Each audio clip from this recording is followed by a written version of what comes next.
BSc agriculture honours 5th same.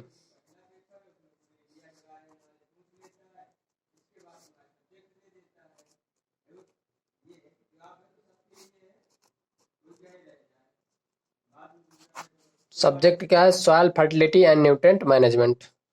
ठीक है, सबसे पहले हम जानते हैं कि मृदा क्या है। मृदा क्या है यानी सॉइल क्या है, तो सॉइल क्या है? मृदा जो है पौधों का उदर है। क्या? मृदा पौधों का उदर है। ठीक है, मृदा पौधों का उदर है, उदर है। अब हम जानेंगे कि सॉइल फर्टिलिटी आखिरकार है क्या। सॉइल फर्टिलिटी,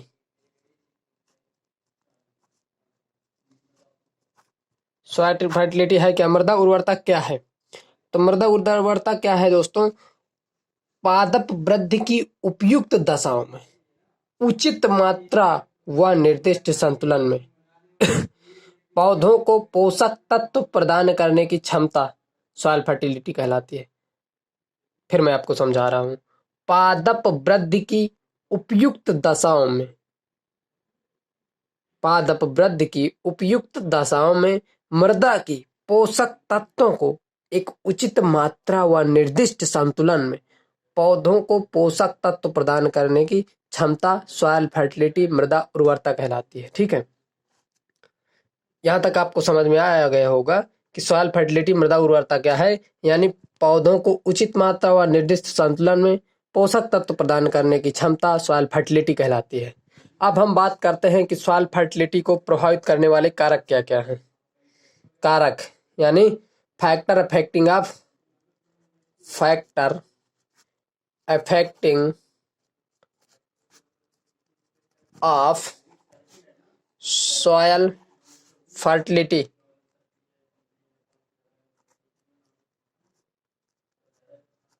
मृदा उर्वरता को जो है प्रभावित करने वाले कारक क्या क्या हैं? तो मृदा उर्वरता को प्रभावित करने वाले कारक मुख्य दो हैं। कौन? यानी हम इनका क्लासिफिकेशन ही कर लेते हैं दोस्तों, जिससे हमें याद करने में आसानी होगी। क्या होगी? पहला पहला कारक क्या है हमारा? Natural factor. नेचुरल फैक्टर यानी प्राकृतिक कारक।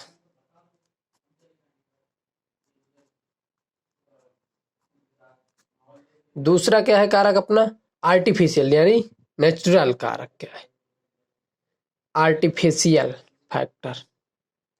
दूसरा क्या है? Artificial factor.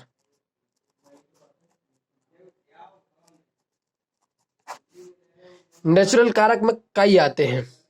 नेचुरल कारक में क्या क्या है? जैसे हमारे नेचुरल कारक में पहले आ गए पेरेंट मटेरियल।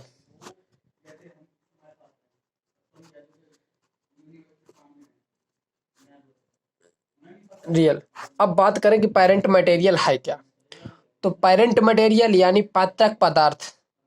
वहां पर कैसे पैतृक पदार्थ है, यानी कैसी मृदा है, कैसा उसका कलर है, कैसे उसमें न्यूट्रेंट है, यानी उसमें जो पैतृक पदार्थ कैसे खेती की जा रही थी, ये सब पेरेंट मटेरियल के अंतर्गत आ जाएंगे। ठीक है, दूसरी हेडिंग पड़ेगी, क्या पड़ेगी? दूसरी हेडिंग पड़ेगी हमारी क्लाइमेट। क्लाइमेट में क्या रहेगा? यानी जो मृदा उर्वरता को प्रभावित करती है उसमें एक रोल क्लाइमेट का है, यानी जलवायु का। यानी जहां पे हम जो खेती कर रहे हैं वहां की जलवायु कैसी है, उस क्रॉप के लिए जलवायु इफेक्टेबल है या नहीं। ठीक है, ये सब मृदा उर्वरता को जो है प्रभावित करने में जलवायु का ये भी एक महत्वपूर्ण रोल है। अगली हेडिंग है हमारी क्या? कि टोपोग्राफी। क्या है दोस्तों? टोपोग्राफी।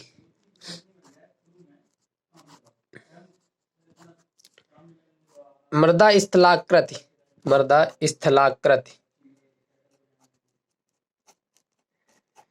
वहां की मृदा कैसी है, वहां की मृदा का स्थल जो है कैसी है, सॉइल। ठीक है, सॉइल कंडीशन कैसी है, मृदा टोप। फिर अगली हेडिंग है हमारी क्या? Soil as.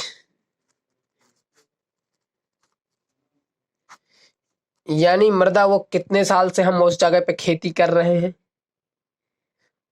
ठीक है, सॉइल की कंडीशन क्या है, कैसी फसलें उगा रही हैं, सब सॉइल एज के अंतर्गत आती है।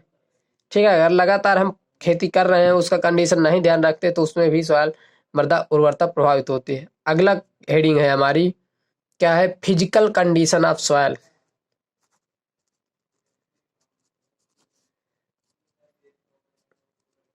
कंडीशन ऑफ सॉइल, मृदा की भौतिक दशा कैसी है, क्या, कि मृदा की भौतिक दशा कैसी है, फिजिकल कंडीशन ऑफ सॉइल। ठीक है, वहां की भौतिक दशा कैसी है उस मृदा की, ये भी मृदा उर्वरता को प्रभावित करती है। नेक्स्ट कड़ी क्या है हमारी, सॉइल इरोजन।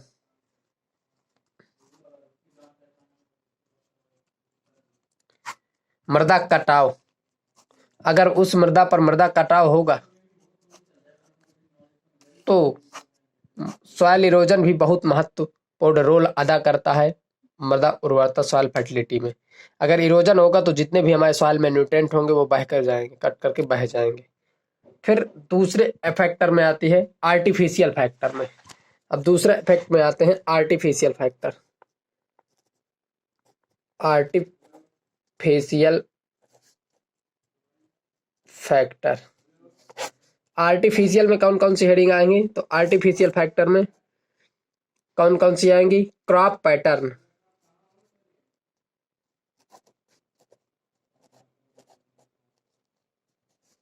यहाँ पे वहां यानी फसल चक्र, cropping pattern.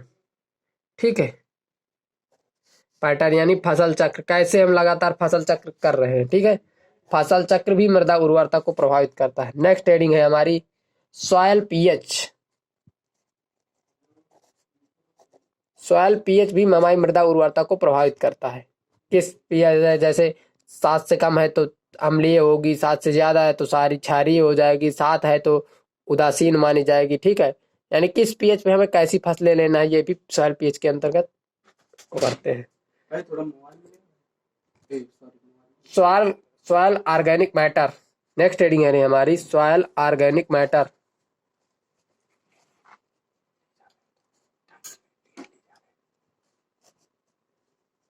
Soil organic matter यानी उस मृदा में कैसे कार्बनिक पदार्थ है, उसमें ऑर्गेनिक पदार्थ क्या क्या है, ये भी हमारी मृदा उर्वरता को प्रभावित करते हैं। नेक्स्ट हेडिंग है हमारी वाटर लॉगिंग, यानी वहां पर जल भराव कैसा है,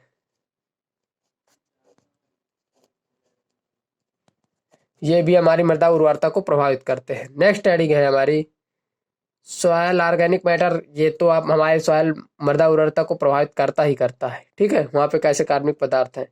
फिर सॉयल ऑर्गेनिज्म, ऑर्गेनिज्म ये हमारे मृदा को प्रभावित करता है, मृदा उर्वरता को। सॉयल मैनेजमेंट, फिर नेक्स्ट ट्रेनिंग है हमारी सॉयल मैनेजमेंट, यानी हम उस मृदा में जहां पे हम खेती कर रहे हैं उसका मैनेजमेंट किस प्रकार से कर रहे हैं, उसका खेत, उसका जो है किस प्रकार से हम उस पे जो है लगातार अगर फसल लेते रहेंगे उसमें उसको मृदा का ध्यान न रखते हुए न्यूट्रिएंट का उसमें नहीं देंगे तो उसमें एक हमारी मृदा का जो स्वास्थ्य है वो खराब हो जाएगी, मृदा में प्रोडक्शन नहीं मिलेगा अगर लगातार एक ही फसल चक्र लेते रहेंगे। ठीक है, तो ये सब सॉइल मैनेजमेंट के आते हैं, यानी मृदा का मृदा प्रबंधन कैसे करेंगे, उस प्रबंधन यानी मेड़बंदी करवाएं, फसल चक्र लें, व पानी भरा है तो उसमें कैसे क्या समय समय से यानी उसका मैनेजमेंट करना बहुत आवश्यक है। ठीक है, आज के लिए इतना ही। कल हम आपको बताएंगे कि problems of soil fertility in India, यानी भारत में क्या क्या प्रॉब्लम है मृदा उर्वरता के जो है कम होती है। ठीक है, आज के लिए इतना ही। अगर वीडियो आपको पसंद आए तो चैनल को लाइक, सब्सक्राइब, शेयर करना ना भूले दोस्तों। आज का हमारा ये पहला वीडियो है।